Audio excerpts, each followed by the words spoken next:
So the question says, if a perfectly competitive firm is a price taker, then that means A, pressure from competition firms will force acceptance of the prevailing market price. B, it must be a relatively small player compared to its competitors in the overall market. C, it can increase or decrease its output without affecting the overall quantity supplied in the market. Or D, quality differences will be very perceptible and will play a major role in purchaser decision. So taking a look at this question, we just really are looking at a definition based question, right? Like understanding the theory and the reasoning behind the setup for a perfect competition. It's not really going to require us to have much calculation or anything applied like that. So we know that perfect competition is one of the kind of theoretical markets that happens in economics. And what we expect to have to see when we talk about price takers is that no single firm has any influence over what the price is. And so the question is, what is the reasoning behind that? And we know that the reasoning is that if a firm were to try to become a price setter in a perfectly competitive market, what that means is that they would maybe change their price from the equilibrium point, and immediately they would either lose all their business to competition or they would be unable to make a profit. And so that pressure to kind of keep the price at the equilibrium point is what is causing a firm to be a price taker. And so if we're looking at the answer choices, we see that A, which is pressure from competition firms, will force acceptance of the prevailing market price. That's going to be the closest to this idea that we were just talking about. There's some other answers here which are maybe close, but aren't don't quite hit the nail on the head. Answer choice B is it must be a relatively small player compared to its competitors in the overall market. And so I think what this is hinting at is that the firm is not a monopoly because monopolies are price setters. While that is true, it is not necessary that you be small compared to competitors in order for you to be a price taker. There could be simply a large number of firms or competitors, all of this exact same size, in a market where there's thousands or millions of competitors, and that would similarly fulfill the condition of perfect competition and price taking. It's not necessary that this particular firm is actually smaller than the rest. And so, C says it can increase or decrease output without affecting the overall quantity supplied in the market. This is, again, I think hinting at no one firm dominates the market, right? Like if there's only one or two firms, then a single firm which changes its output will affect the aggregate supply of the entire market. But the difference is that because the aggregate supply curve is a sum of all of the firms, it is true that even in perfect competition, any single firm which decreases or increases its output would still have an influence on quantity supplied. It's just a very, very small influence on quantity supplied. And D says quality differences will be very perceptible and play a major role.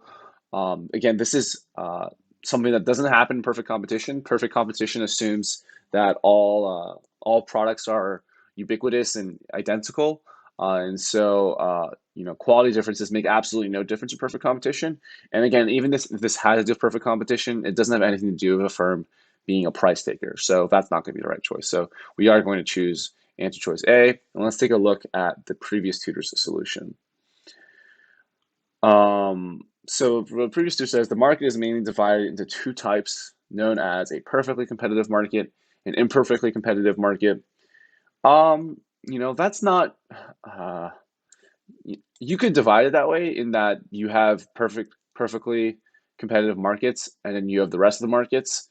But more aptly, perfect competition is one of several different types of markets, including a monopoly market, a monopolistic competition market, an oligopoly market. So there are a lot of different types of markets, actually.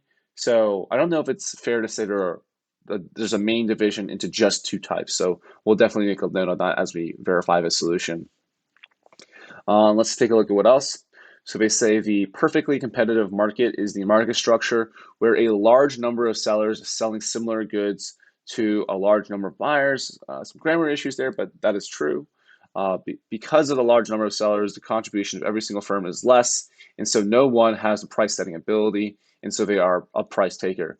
So we can say that if a perfectly competitive firm is a price taker, then pressure from competition firms will force acceptance of the prevailing market price. Therefore, option A is the correct option. So I think, some of this is good. Some of this could be a little bit more specific. So why don't we try and take a look at this and make it a little bit more accurate. So first, we're not going to do this division into two types. We're going to say the market, perfect competition, perfectly competitive markets are one of several types of market structures. They are characterized by several traits, including a large number of sellers, homogeneous goods, a large number of buyers, and price-taking firms. As a result of So this is the part that might be a bit misleading, because it says because of a large number of sellers, the contribution of every single firm is less, which might hint that C could be the correct answer, and we know that's not the case. So why don't we just break it down by each solution like we did before? So let's say for the first one, when firms are price takers, they are punished for changing the price or deviating the price away from the equilibrium price, because consumers will simply buy their goods from one of the numerous competitors which sell the exact same goods. This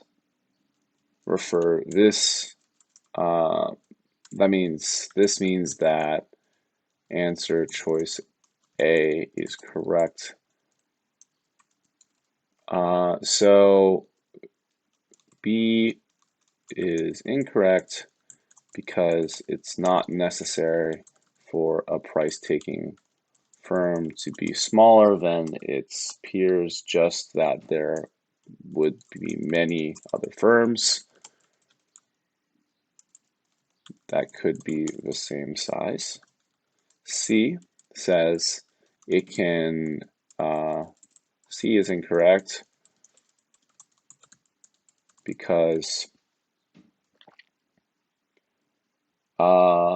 price-taking firms still affect overall quantity supplied in the market just by a very small amount. And quality D, quality differences are not perceptible in a perfectly competitive market. Okay, so that's going to be all of our answer choices broken down for A, B, C, and D. And it's going to be a little bit more well suited towards this question because